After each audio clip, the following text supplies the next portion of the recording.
Good. Awesome. Hello, everyone, and welcome. We are back today with 910.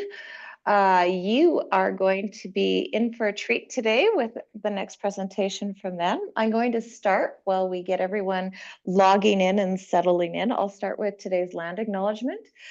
My name is Linda Griffian, and I'm the Education Programs Coordinator with Business Link. We acknowledge and respect that we are on traditional land, meeting grounds, territories, gathering places, and traveling routes of Treaty 4, 6, 7, 8, and 10, and the home to many First Nation, Métis, and Inuit people. In the spirit of reconciliation, we acknowledge the lands of those who have come before us, reside here now and in the future. I will be, I think, helping with Q&A, or is that just me stopping my work as a talking head and I can get everybody settled and going? Megan, are we just gonna jump right in?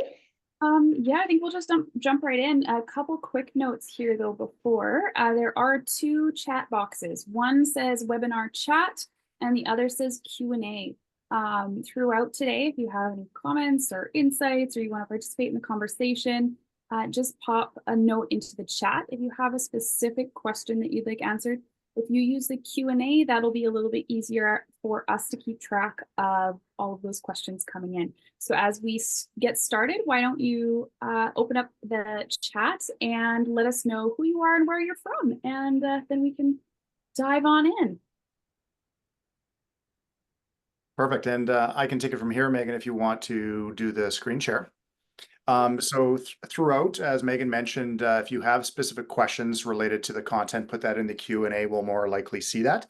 But throughout, I will be engaging you in the chat, and that's where we can just have some chat. You can talk amongst yourself, and we'll kind of go through the content. And in the chat right now, I'd love to know who has participated in some of our previous sessions. We've been doing this for all together throughout the year. Following today's session on marketing analytics, we have 2 more sessions before we end the month, rather before we end the year. And so, yeah, this is our chance to work with small, medium businesses, solopreneurs, entrepreneurs throughout the province. Business Link is really a strong advocate for you, and so is 910. So this partnership's really important to us.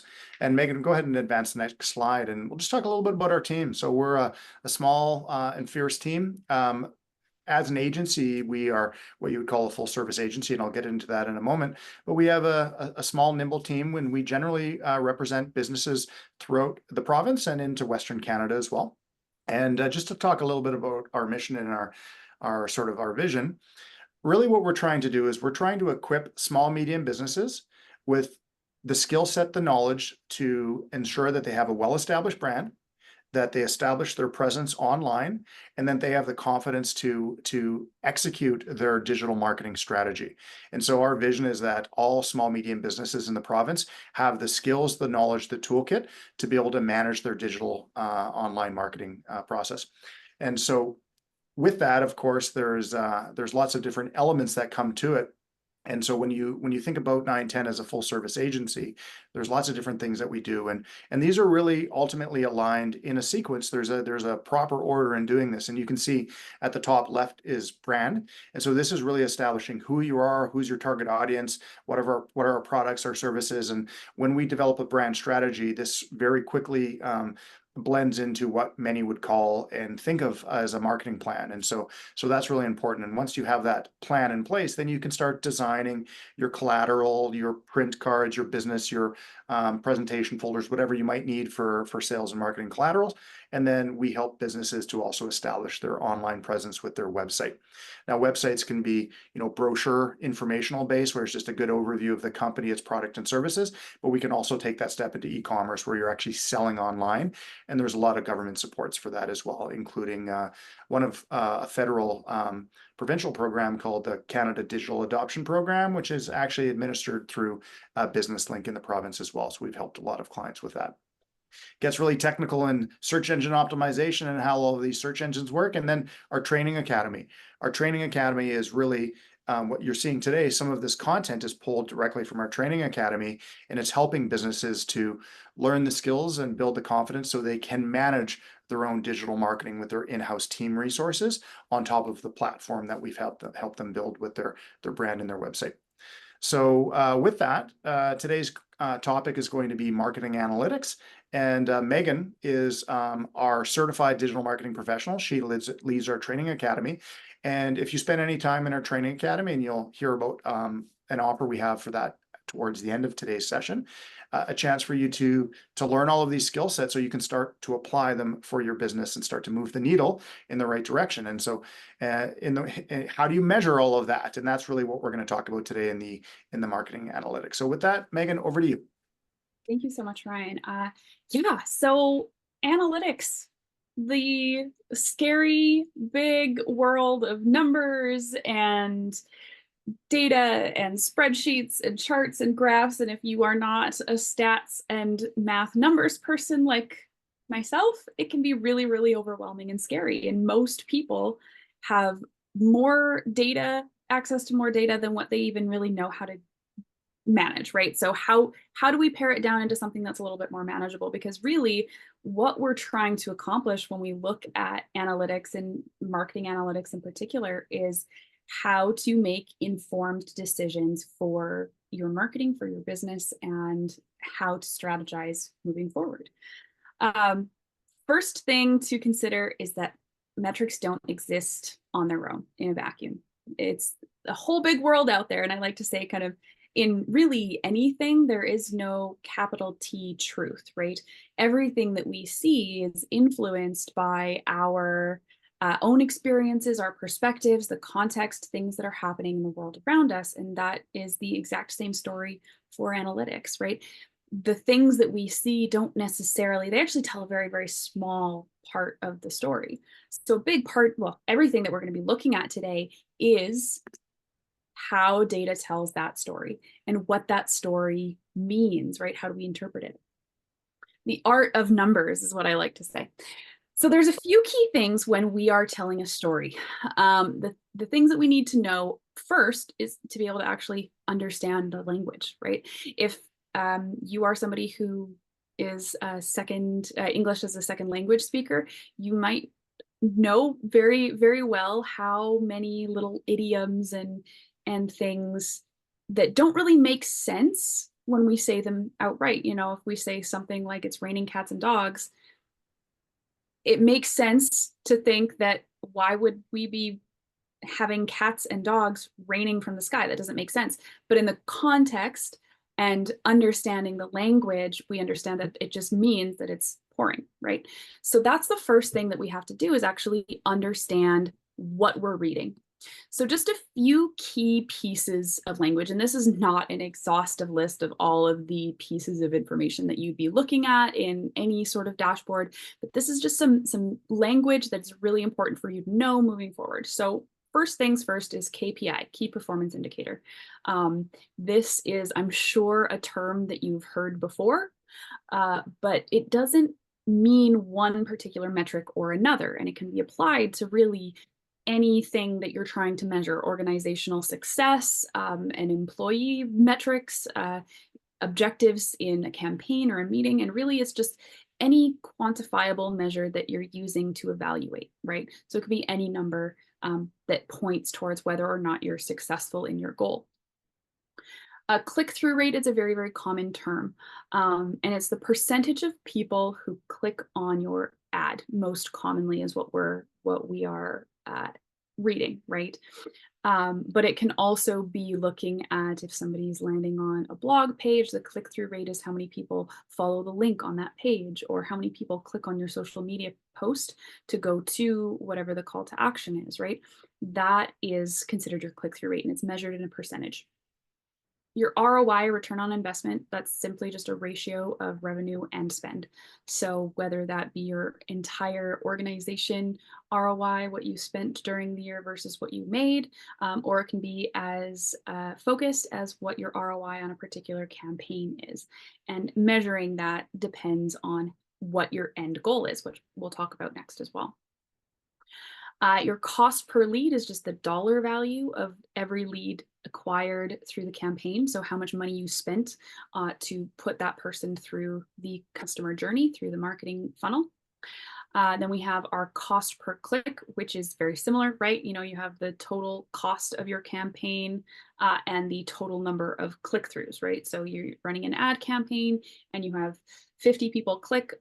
What is the dollar value associated with each of those clicks? Another one that's very common to measure is your cost per 1,000 impressions, CPM. And that's your, again, dollar value per 1,000 people that see that ad in a campaign cycle. A lot of what we know about advertising and campaigns is that a wider net means more fish in the net. So Ryan, go ahead. Yeah, I just wanted to touch in on one of these terms, cost per lead. You know, the way it's really important to understand that there's different stages as well. So you could imagine a scenario where, let's pretend I went down to Calgary and I participated in a conference and I was speaking, and then from that I was able to get, you know, 15 individuals at the conference that raised their hand. Now that's a lead and we're speaking to them.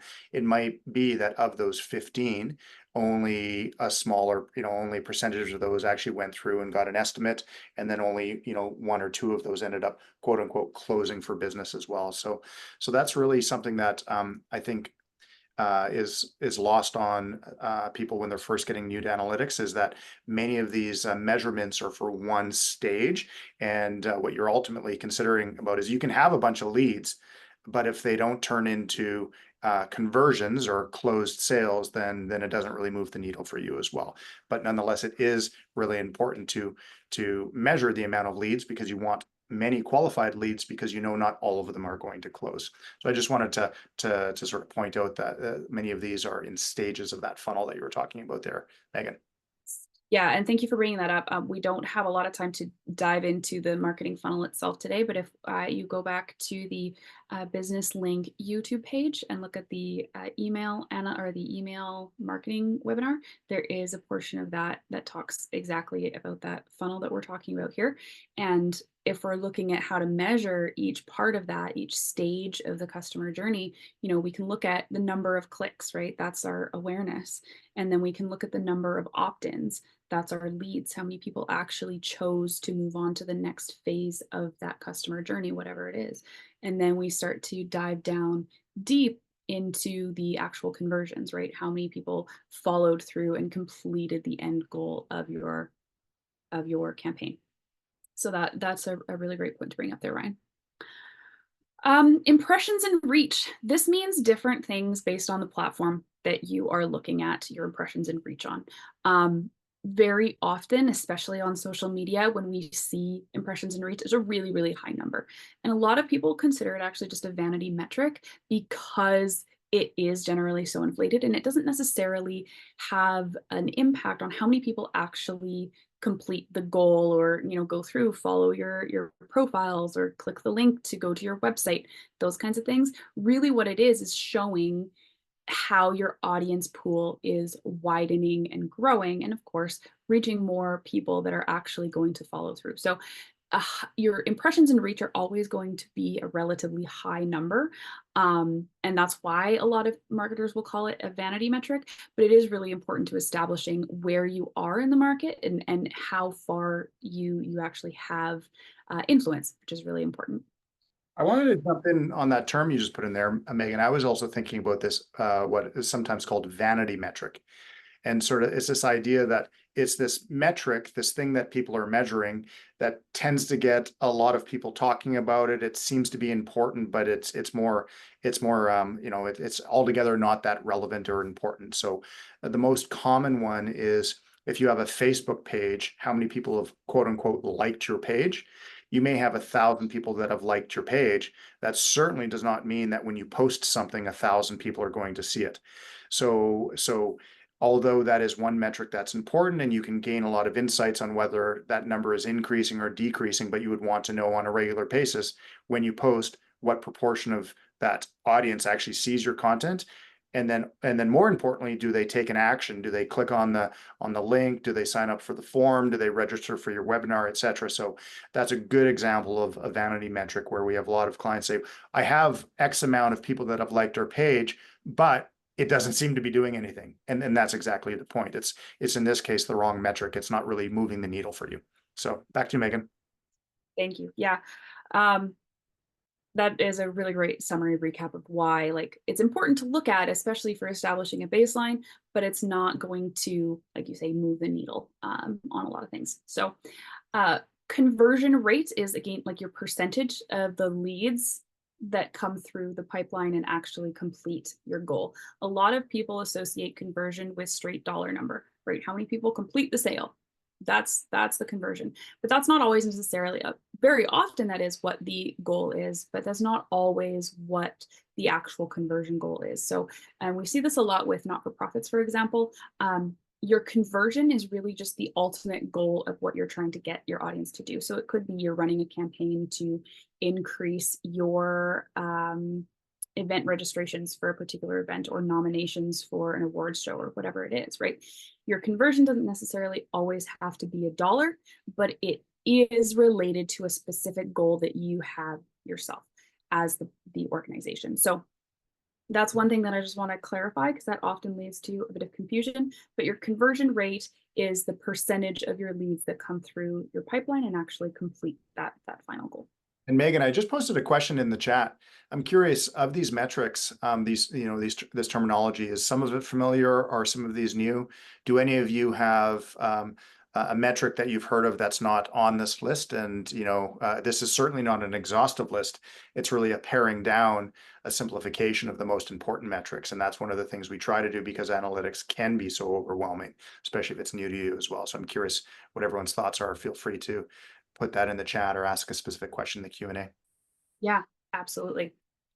Bounce rate. Bounce rate, this definition is specific to website because there's a different definition for email bounces. But bounce rate, when we're looking at website data, is the number of visitors to your website who visit one page and then leave, right? They found your page on the Google search, they clicked on it, read through it, and left. They didn't explore more. So that's considered a bounce rate. That is typically going to be a little bit higher than some might expect.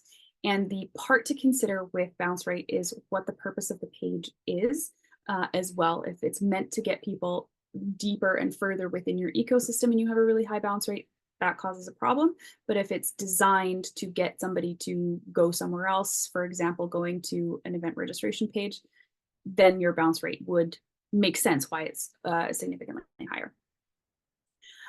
Sessions. So on web data, you will see you have sessions and unique sessions. Sessions is the number of visits to your site, and unique users or unique sessions are how many people actually visited from unique devices. So I could go on my computer and visit a site at 10 a.m. and again at 1 p.m. and that would be considered one unique session, but 2 visits.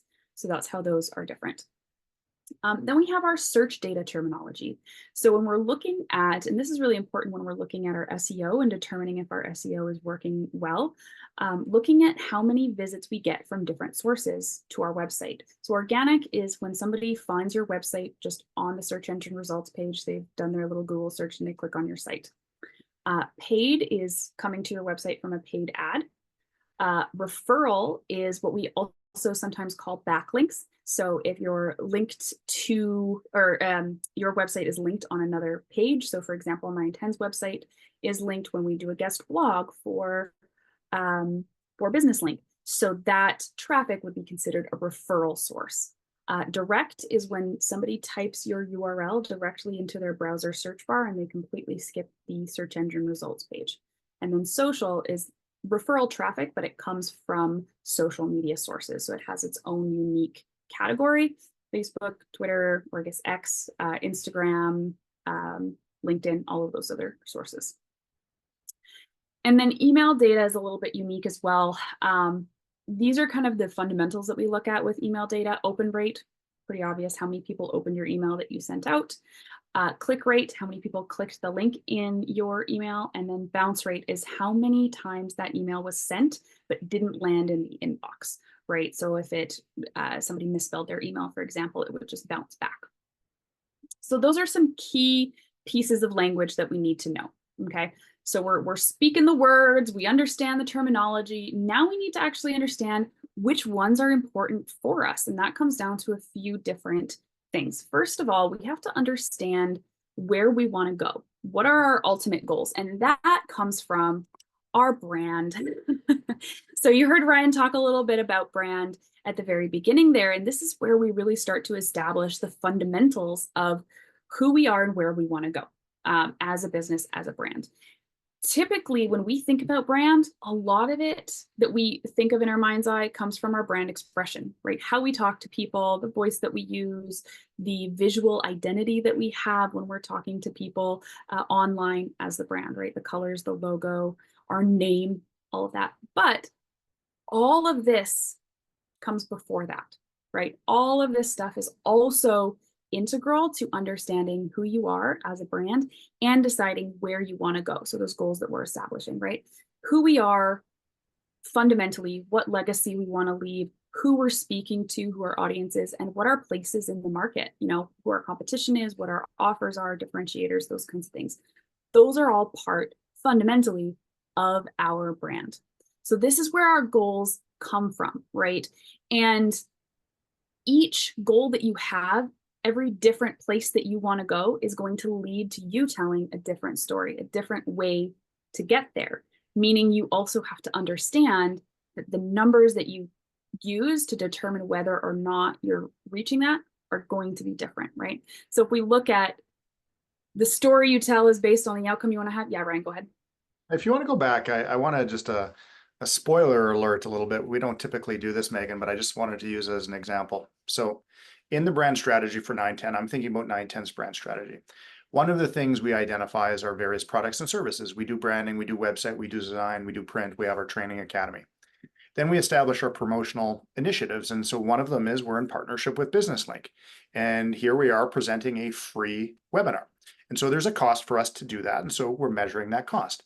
And then on today's webinar, for example, we have 48 people that are currently logged in, and some of them have had hundreds, some have had 75, some have had closer to 200. There's various numbers. But you know, of the 50 people that are on this webinar, maybe 10 or 15 of you will reach out for more information. And then from that, maybe some of you will take up our offer for our free trial. So that's a spoiler alert. We have a free trial to our training academy. You'll learn more about it at the end. And of course, we have a cost that we're incurring by offering that free trial. So we're measuring all of that so that when we finally convert a lead, we can measure the ROI on that. So you can see that all of these metrics really only make sense when they're all sort of pulled together. But you know, the other thing too is to get really clear on what you're trying to what is your goal. So with these series that we're doing with webinar, we're really promoting our training academy because we want to teach small, medium businesses how to take advantage of these skills and this confidence so you can manage your own digital marketing. But of all of those leads, we have seen the case that some people have reached out to us to learn about the training academy, and then they've worked with us on a website or a branding.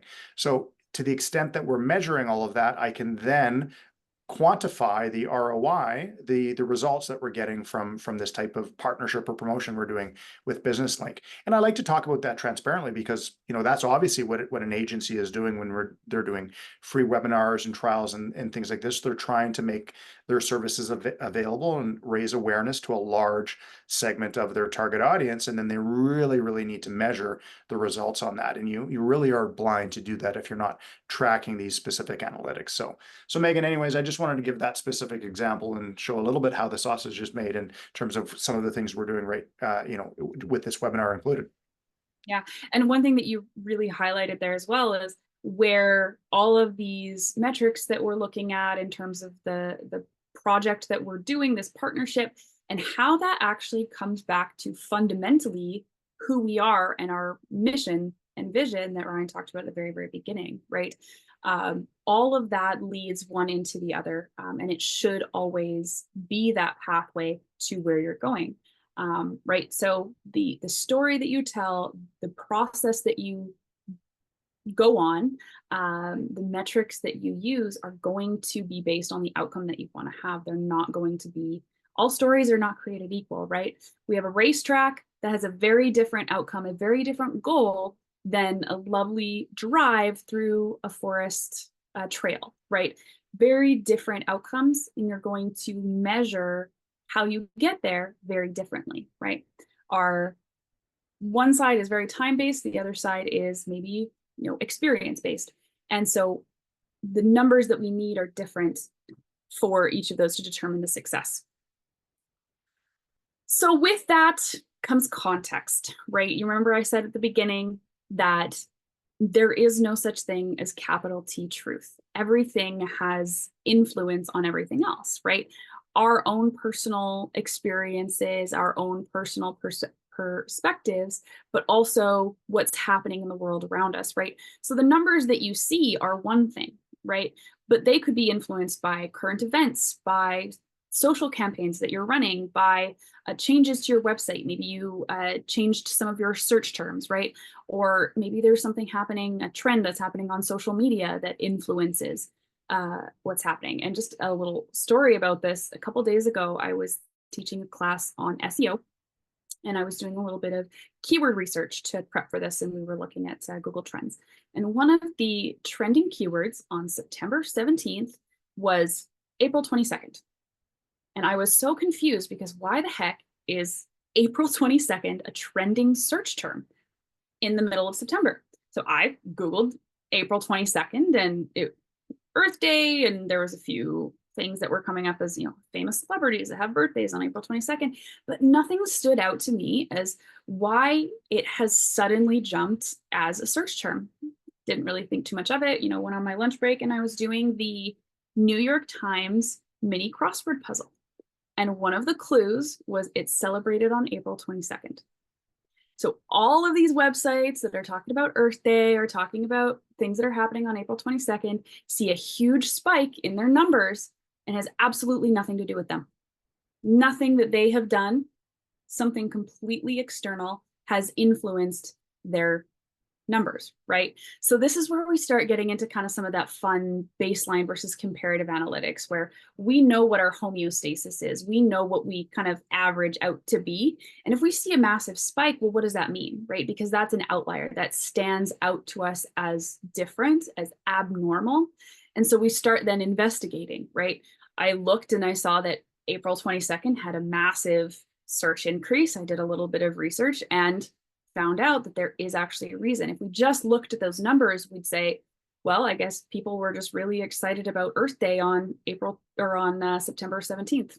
Okay. But there's a lot more to the story, right? The number is just a very small part of that. It's the evidence that something else is happening. So that's just a kind of a fun little example of why it's very rarely actually in our control, but why it's so important to look at everything that's happening around us. Yeah, Ryan, go ahead. Yeah, I just want to give an example of this in traditional media. We focus mostly on digital, but this one will be a little bit more intuitive. If you have a bricks and mortar and your average door count of people coming in the store is, 25 people per day on average, this presumes that you're measuring your door count. And if you're in retail, you probably should. So that you can start to see, seasonal patterns and this and that, whatever. So your average is 25, and then you decide to work with a radio station and you do an on-location remote. And so then if you're spending $3,000 on that on-location remote over, say, Friday and Saturday, you're going to want to know on Friday and Saturday, was your door count, is it higher than normal, where normally you average 25, but you were able to get 75 and 120 people into the store. Then you're like, okay, so you saw a bump in traffic. You can think of that as your leads. You saw a bump in people that are interested and ready to come into the store, but did they actually add something to their shopping cart and go to the till and transact that? So you may have received a bump in traffic, but that may not have necessarily turned into additional sales. All of this is a really good comparison to same thing. If you have a radio campaign that's just on air talking about a promotion, and then you didn't see a bump in website traffic and you didn't see a bump in these other things, and you're like, well, okay, it didn't seem to be moving the needle. Maybe the radio ad wasn't clear enough about how they can learn more about the promotion or how to claim it or whatever. So if you don't have your baseline, it's difficult to measure the comparison. So for a lot of our clients, it's difficult to measure the results if you don't have something to compare it to. So even if you're not paying for any media yet, whether that's radio or social media ads or whatever, you still should be measuring stuff, because without that baseline, you will not be able to measure that ROI, because what are you comparing it to? You need to have that baseline comparison. Yeah, absolutely. And I mean, when we think about just normal kind of human life, we know what we're at our own personal normal, our own personal baseline, so that when maybe we're starting to feel a little bit down, we can kind of assess what's happening in our bodies, right? Maybe I'm getting a little bit sick, or what's happening in my life. Maybe I'm a little bit more stressed than normal, and we can assess kind of what's happening in our own lives based on that baseline. Same thing with your market, with your business, with everything in this world that we're talking about is based on understanding what we are at normal, right? Some people are going to be higher for normal than other people, right? The Walmart website is always going to be a higher baseline than what a small medium business is, right? That's fundamental normal, right? That doesn't mean that they aren't seeing the same fluctuations that you are, because that baseline is different, right? So exactly like you said, Ryan, the understanding what that normal is means that you can actually identify those outliers and see when things are happening, and identify, okay, because I intentionally ran this social media campaign, I saw an increase in the visits to my website. Now, this is also where we get into relevant data, right? And when I was at the beginning, I was talking about how we have access to more data than we know what to do with. A lot of the data that we see is not necessarily going to be relevant to us, right? If we're looking at, we want to know how our social media campaign is performing, we're probably going to be looking at things like the clicks on our social media posts, the social visits to our website, right? We're not necessarily going to be looking so much at the paid Google ads, right? Because we're not measuring that right now. We're looking specifically at our social media campaign, right? So understanding our goals first means that we know which numbers we want to track. And that eliminates a lot of that overwhelm and that confusion when we're looking at a dashboard that has, 13 different graphs that we don't fully understand. All right. Anything to add to that, Ryan, at all? So one thing I'm thinking of, and I'm going to go back to that term leads. So you could imagine that. So this webinar, just use this as an example. This is an example of a promotion and initiative that we're doing in partnership with BusinessLink. And we're educating the people in this webinar about our training academy. And in other sessions, we talk a lot about branding and websites, all this sort of stuff. You could imagine that following this meeting, some of you will reach out and then ultimately book a discovery meeting. And from there, some of you, we may find that we're not perfectly aligned. Our services are not a good fit for whatever reason, or some are a good fit. And what businesses ultimately want to track is their leads and their quality of their leads. And the quality of the lead really means that you've done a good job at educating your target audience on specifically what your product or service or solution is, so that when they raise their hand to learn more about it, or to inquire about service or get pricing, that they're qualified. So a lot of times what will have happen is a business won't be clear enough about their product, their service, their pricing, or their process. They get people that sign up to learn more. That's now a lead, only to find out that it's not the right type of service they're looking for, the price point isn't what they're looking for, or whatever. So what you ultimately want to do is, when you do get a lead, you want to make sure it's what's called a qualified lead. And the best way to ensure a qualified lead is to make sure that you're educating your target audience, so that when they do inquire, they've self-selected as already a good fit, because you've helped them to understand the information about your product, your service, your process, your pricing, etc. Right? So not all leads are equally valuable. They're not all necessarily qualified or what we'd call a good fit. And that brings up a couple good points as well, just kind of reiterating that in order to be able to speak to the proper audience, you have to know your audience. And in order to be able to access them, you actually have to speak their language, which comes into our communication, which shows us in the numbers if we're doing a good job or not. Yeah, Um, example of this real quickly. There's some pans that keep showing up in my Facebook news feed right now. They're the I forget what they're called. I just don't remember the brand name, but it's Gordon Ramsay is promoting this pan. And right on their ads, they're like, our pans are not cheap or our pans are expensive. They're immediately telling you out of the gate that if you're going to go with this high-end pan, you can expect to pay a premium. So if you're a price conscious shopper, you're immediately out of that market and they're not going to waste any time on that, right? So that's a good example of understanding their target market, getting really crystal clear so that one of the main friction points for people is going to be price. They're immediately clear out of the gate. This is going to be probably the most expensive frying pan you've ever bought because, and then they focus on the quality and the features and the benefits, all that kind of stuff. So anyways, back to you, Megan. All right. Yeah. There's yeah, there's a lot of people too. I know we're doing digital here, generating marketing leads and lead generation and lead conversion. But if you're in a small business environment and you just want to start to learn a little bit about the language and what we would call the sales hourglass, that's a term coined by John Jantsch with Duct Tape Marketing. I highly recommend a marketing book that everyone should have in their small business library. It's called Duct Tape Marketing. And they have some great tools that talk about this sort of thing, exactly what Ryan is talking about.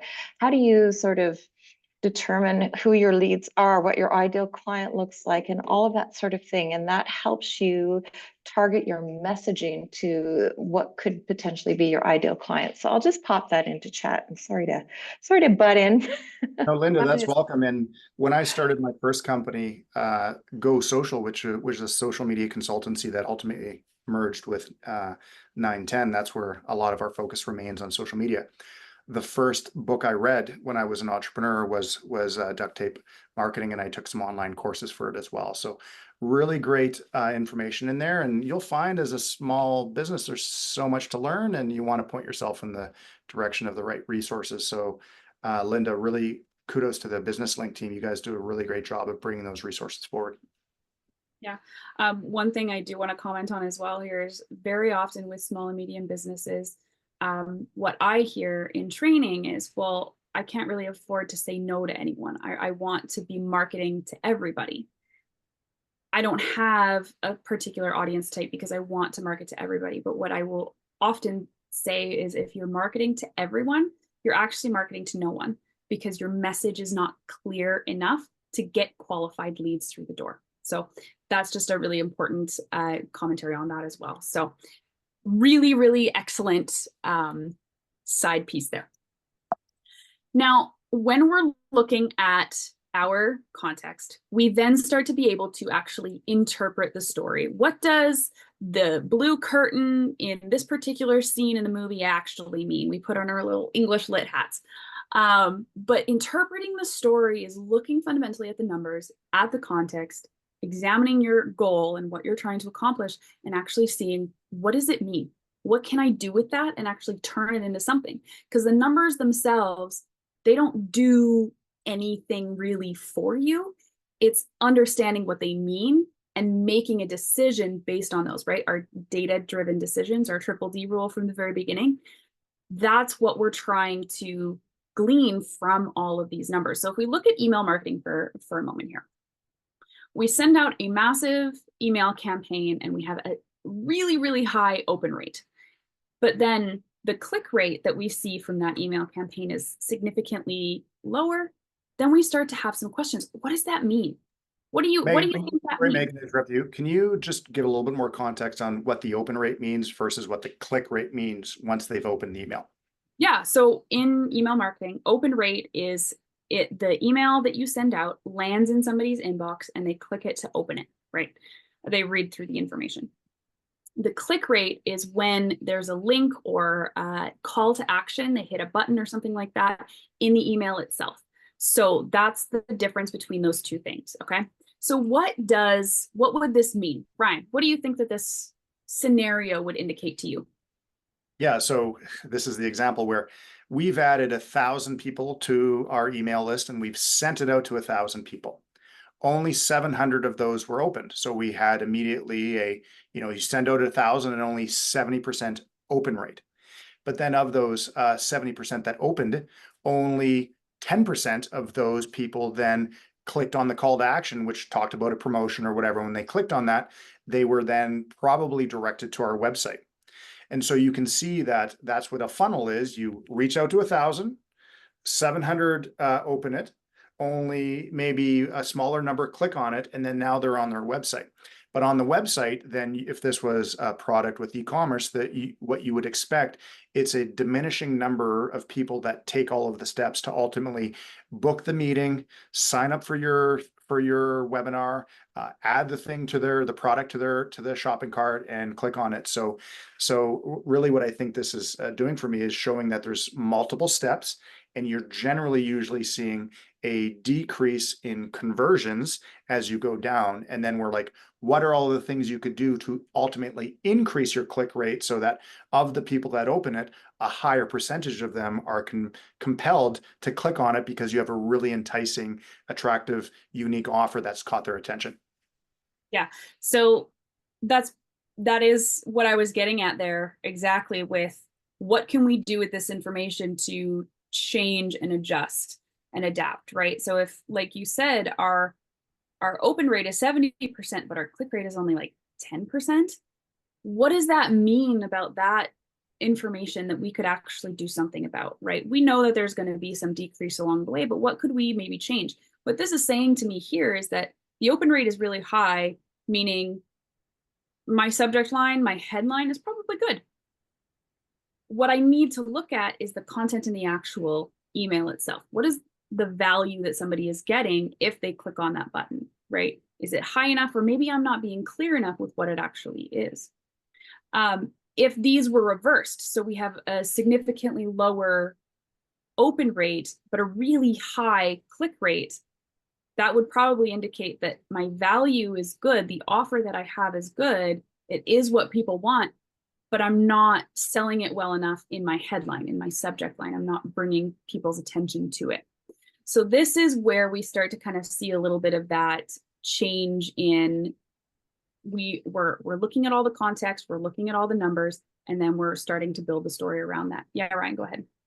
Yeah, and this is where another term that we didn't introduce yet is A/B testing. So in that example where the click-through rate is really good, that seems to be working, but just not enough people are opening it because our open rate is lower. You might say, well, what is it about the subject line in the email that's not catching people's attention? Let's segment this list and send 500 people this subject line and 500 people this other subject line. September is here, back to school promotions ready, or something like that, versus are you ready for the first day of school? Two slightly different variations, and just by laws of stats, one of those will perform better. And what you tend to find is that when you test different, in this case, subject lines, you'll get very different results. And if you see that one is performing way better than the other, then you've just learned something that you can apply on a go forward. And if you continue to A/B test at all of these different stages, over time, you will really start to learn the language, the calls to action, the considerations that are really moving the needle and catching the attention of your target audience, of your ideal customer. But you can't do this if you're not testing and measuring as you go. Exactly. And this is why we need to understand which metrics are useful for us, right? If we're A/B testing our subject line, but we're looking at our follows on social media, for example, those have nothing to do with each other, right? So it's not helpful. The other thing that I want to say before we get into our offer here is why this gets so overwhelming is because so many people just don't fundamentally understand how these all come together. And there are a lot of tools out there to help you build dashboards that make sense for you. One of the things that we can offer in our training academy is a lot of toolkits, right? So templated documents that you can plug in the numbers and have a dashboard ready to go. Another tool is actually ChatGPT. So in a couple of weeks, we'll do a more in-depth session on ChatGPT and how that all comes together and to help you out. But ChatGPT, what you can actually do is upload data and reports and say, hey, can you help me interpret this in more basic language? So it's a little easier for you yourself to interpret, and it gives you a little bit of a better understanding of what you're trying to accomplish. All right, so some final kind of key takeaways. One, metrics don't exist on their own, right? They aren't siloed, they don't exist in a vacuum. Exterior forces will be influencing them, right? Understand your goals before tracking your data. These come from your brand, right? Remember that you want to establish what you're trying to accomplish before you are actually measuring that. And then remembering the context, what's happening in the world around you, because that will influence. And then there's a ton of tools to help you actually read and understand your data. So those are my kind of final key takeaways. And I will turn it over to Ryan now. Yeah, and before we move on, I just there was a good question in the chat there. Yes, so we were talking about the open rate, but yes, what about increasing the click-through rate once they've opened it? And so I'll just give us a short summary, but this is the exact type of question that in the Training Academy, we have weekly coaching calls where our students will come in, we'll go through the material, they'll be learning whatever it is they're learning in their curriculum, depending if they're week 1 or week 7. And these types of questions will generate conversations amongst the learners as well. So this is kind of a complicated question because it's ultimately, what are the things that you can do within that email to catch the attention and to compel the reader to ultimately click because they want to learn more. So this could include anything from the graphics and the pictures chosen. It can be the words chosen. It can be the position of the button. The call to action was hidden way down low, but you maybe need to have a call to action at the top, in the middle, and in the bottom. It might be that you need to have an offer, an incentive that you can only receive. Here's 12 tips to increase your chance of doing whatever, and 3 of the tips are in the email, but the other ones are only available once you click.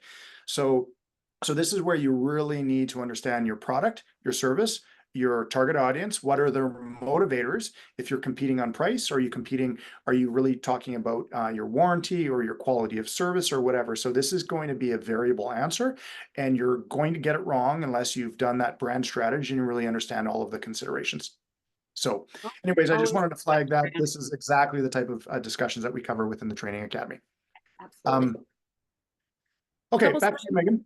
Yeah, a couple sessions coming up. So in next month, Brian will be back with a great session on brand strategy. So that chart that we were looking at, Ryan's going to dive in a lot deeper on that and what that means and how to kind of facilitate that as well. And then November, to kind of wrap up the year, we will be doing a ChatGPT. So that's what I was talking about a little bit ago, just really diving into how you can use ChatGPT effectively and really help it, use it to help your workflow. Yeah, and the one thing I want to flag here is what I just did a moment ago is, it's difficult to answer that specific question that was just in the chat because I don't have enough information. And the brand strategy and the marketing plan is really the roadmap. It's the compass. It's the blueprint for all of this stuff. So you will find yourself, driving the boat without a rudder and navigating without a compass unless you have a brand strategy and a marketing plan. So that is fundamentally important. That's why it was in the top left of our chart at the beginning when we talk about all of our services. This is what we call your foundation. If you don't have this in place, it's going to be difficult to know where to point and to know what you're measuring and to know what ultimately your customers care about. This is then tied to ChatGPT because ChatGPT is that tool to really help you get more out of your time and your efforts. But ChatGPT is only going to be good at directing you if it understands a lot of this context. And so the information you build out in your brand strategy is really important. So anyways, the slide that Megan has just brought up, this is recently I completed my MBA. And when I was doing that, I did a bunch of research on ultimately how to build a more, successful, more valuable training academy for 9-10.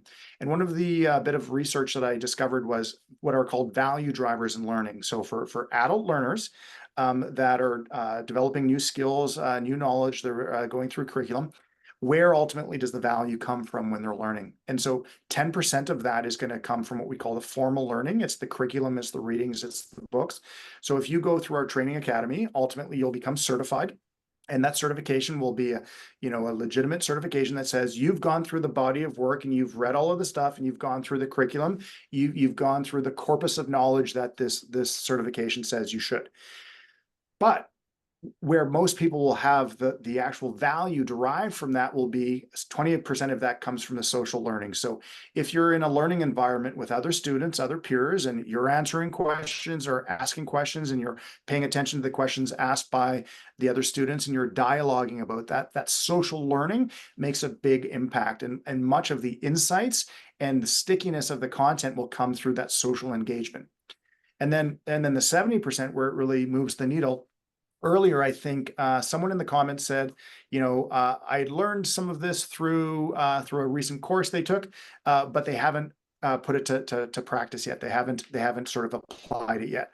And so in our training academy, what you're learning and what you're dialoguing about with your fellow students, we encourage you very much to, as you're learning it, start executing it, get in the trenches, start doing the reps.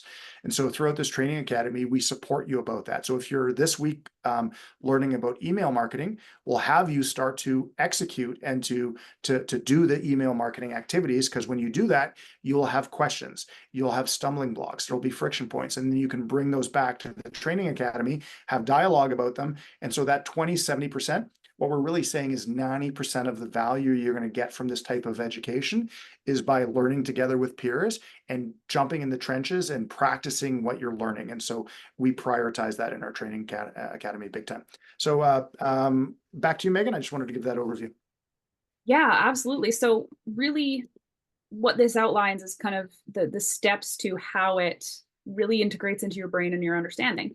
And this is kind of really the first 10%. This is this certified curriculum that Ryan was talking about. It's globally recognized through the Digital Marketing Institute and the American Marketing Association for some of these courses. But these are the fundamental textbook videos that you watch, that you read, that you learn from. This is the basis to a lot of the understanding. This is where we start to learn some of the terminology and how things work. Then we get into the live class sessions, kind of like what we're doing today, but we have a lot more live engagement from students that are actually able to talk in class and ask questions, and we have back and forth.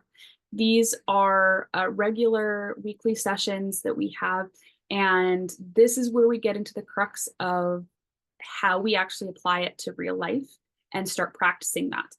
So this is that 90%, that 20% social learning, and the 90% where we start to give each other feedback. Hey, I saw that you posted this on your social media. That was really great. I liked that you did this thing in the design and you had this particular call to action. Here are maybe a couple things that I would work on, right? And then we have this dialogue back and forth and we learn together, right? So there's this network of peers and subject matter experts to work with and learn from. So what we are really offering for you today is 2 months free in this learning community. So you can join us for 8 weeks to decide whether or not this is the right thing for you, and you learn a ton of stuff. I think today we're talking about audience personas. So we are going to be learning about how to actually write down and identify qualities about our target audience groups. So things like that. And then we have a lot of those discussions. So we're offering 2 months of those for free. And then you continue on learning at a little bit of a discount as well. And then you also get a bit of a discount on the actual certified course curriculum too. So it's a really excellent opportunity. I see that Ryan popped the link there in the chat. So that's great. And you can also scan the QR code if you have a device free to do that. So and just a quick note on this before we transition it back to Linda. So currently there's just under 50 people on this webinar. We've just put a promotional offer in. So of the 50 that are looking at this, some percentage of you are going to be curious enough to learn about our trial. You're going to click on that. So let's call it that our open rate. But from that, then a smaller percentage of you are going to say, yes, I'm interested in getting on a call to learn about this trial. And then from there, then a smaller percentage will then actually join the trial. And then ultimately a smaller percentage will actually say, this training academy is a good fit, and then sign up for a training academy. So you can see how we're tracking and measuring all of the conversions along the way. But as a business engaged in digital media, digital marketing, this ultimately is what you're doing. So this is a really good example, and it's just us practicing what we preach. So Linda, with that, I'll give it back to you. We certainly appreciate the opportunity to deliver these sessions to our shared audience of small, medium businesses, solopreneurs, entrepreneurs, and BusinessLink is really helping them along, and we're glad to be a part of it. Well, I know that at BusinessLink, we're really thrilled to be partnered with you for a few reasons. One of the reasons is you're local, yay, Alberta-based, successful, up and coming, and really well-rounded marketing company. It's important as a business owner to consider those things when you're choosing your providers for your business as well. So thank you. You've just been so great and helpful to our clients as well. And for those of you on this session as well, one of the things that is important for us at BusinessLink to do is if we can't do something well, we always try to find partners who can do that with us. So for example, one of the things we don't necessarily do well at BusinessLink is teach marketing. That's not our skill set, and that's not our happy place in the world. So we bring in partners like 910 to do a lot of this heavy lifting for us, and they do it as a complimentary service for us as well. So that's even better. Thank you as well for doing that for us as well. We really appreciate that. Everyone on this call as well, if you're taking our other webinars, if you're signed up to our newsletter at BusinessLink, or if you want to check out the new design of our site as well, you're welcome to do that. But anyone who's attended anything I've ever taught through BusinessLink will also know that this is one of the many processes in your business. So marketing for sure is a key process in your business. We know that HR, finance, operations, the leadership and the strategy and the admin pieces are part of your processes. This is part of your processes. What you're really learning through all of these webinars with 910 is how to build out a solid digital marketing process for your business. Think about it strategically so that you can really zone in on what are the things that are working and not working and measure them. Because as a business owner in the lifespan of your business, you're going to have all sorts of people show up to your doorstep saying, we can magically turn your company around with, $20,000 worth of radio advertising and advertising here and there. And if you don't know the language or you haven't identified your ideal client, who knows how much you're going to pay for no return. So it's important to be learning this stuff for that as well. You're going to save yourself time and money in your own business to learn this language as well. Phew, okay, enough of me talking. We're going to wrap this up.